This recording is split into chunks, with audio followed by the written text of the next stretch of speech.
As you walk along Bourne Street in Pimlico, you'd never guess what's hiding in the middle of it.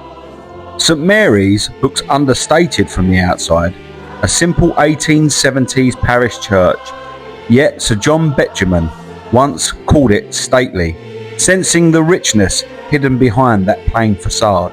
Step into the courtyard and the whole mood quietly transforms, suddenly calm, hidden, and full of promise.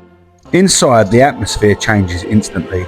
The coolness, the soft light, the dark corners, everything feels deliberate, every candle, every carving, every colour chosen for worship rather than decoration. It has that Society of St Peter and St Paul sense of homeliness and reverence combined, like a house lived in for generations, yet still set apart for prayer. To the left of the high altar is the Chapel of the Seven Sorrows, a quiet devotional space dedicated to Our Lady of Sorrows. The Seven Sorrows are all around you here, from Simeon's prophecy to the flight into Egypt, the loss of the boy Jesus in the temple, Mary meeting Christ on the road to Calvary, the crucifixion, the taking down from the cross and the burial of her son.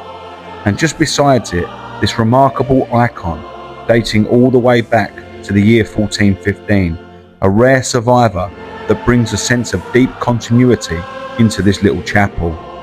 On the opposite side is the altar of St John the Baptist, cousin of the Lord and the great forerunner.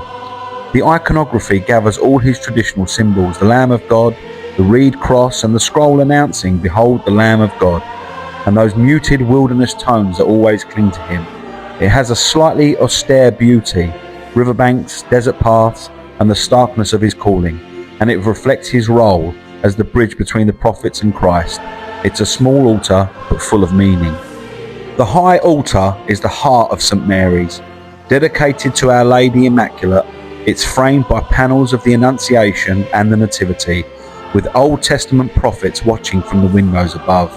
The reredos was designed by W. Gambier-Parry and later redecorated by Goodhart-Rendel, giving it that glowing gilded warmth that feels both English and timeless.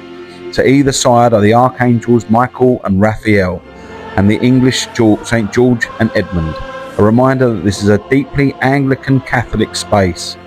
Everything here follows the Society of St Peter and St Paul principle. Nothing is used unless it is good, and everything has a liturgical purpose.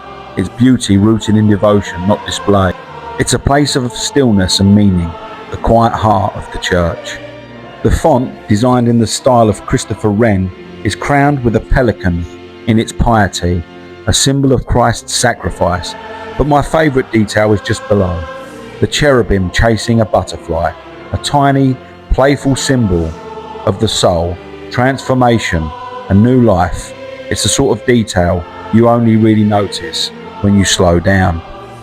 And up above is the organ, compact but full of character, perfectly matched to the scale of this church.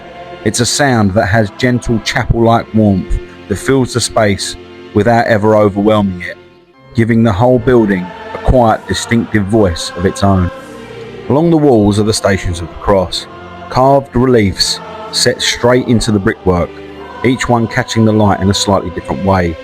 The scenes feel almost sculptured out of the shadows, figures leaning, reaching, breathing, all held in that warm terracotta glow. They pull your eyes along the wall, one moment at a time, guiding you through the Passion with a quiet, steady intensity. The other thing I noticed in this church is that there's artwork everywhere here. Panels of the 12 feasts, icons of the resurrection, and pieces by artists like Voysey and Annie Walker. Each one sits naturally in the space, part of the SSPP idea of unity by inclusion. Different styles, but all speaking the same language of worship. St Mary's is one of those churches that stays with you, a place where beauty and homeliness meet, where every detail has been loved and lived with. It may look ordinary from the outside, but inside it's a treasure chest full of old and new things.